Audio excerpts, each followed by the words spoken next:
महाराष्ट्र के मराठवाड़ा समेत अनेक जिले में भारी वर्षा के कारण किसानों को भारी नुकसान हुआ है, जिसको देखते हुए किसान नेता रविकांत तुपकर ने सरकार को वीडियो संदेश के माध्यम से एक सुझाव दिया है।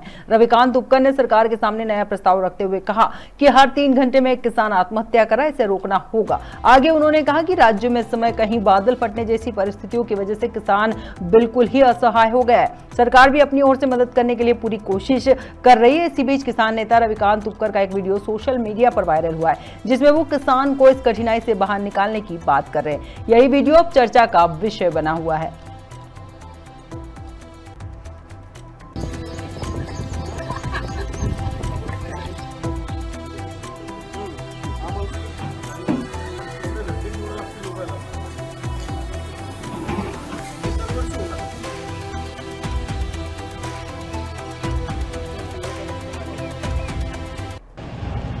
वाढत्या शेतकऱ्यांच्या आत्महत्या हा अतिशय चिंतेचा आणि चिंतनाचा विषय बनलेला आहे। दर 3 तासाला एक शेतकरी आत्महत्या करतोय, तरी सुद्धा या सरकारला अजिबात लाज वाटत नाही। शेतकऱ्यांच्या आत्महत्या ह्या सरकारच्या चुकीच्या धोरणाचा परिणाम आहे। यांनी शेतीमालाला भाव मिळू दिला नाही, दरवर्षी शेतकऱ्यांच्या खिशावर दरोडा टाकला।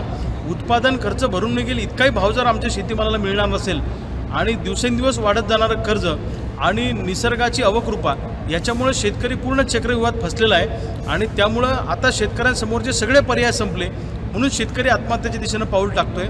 मला असं वाटतं पुढचे 5 वर्ष राज्य आणि केंद्र सरकारने शेतकऱ्यांच्या आत्महत्या थांबवण्याच्या दृष्टीने प्रयत्न केले पाहिजे।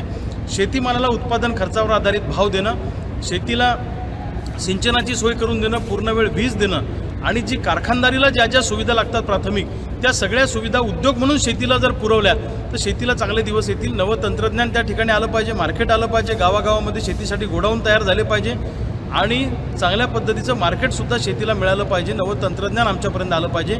या सगळ्या गोष्टी झाल्या तरच शेतकऱ्यांना चांगले दिवस येऊ शकतात आणि या दृष्टीनं सरकारनं प्रयत्न करणं आवश्यक आहे। नाही तर आज दर 3 तासाला एक आत्महत्या होते, उद्या अर्ध्या तासाला शेतकऱ्याची आत्महत्या झाली तर कुणाला नवल वाटायला नको।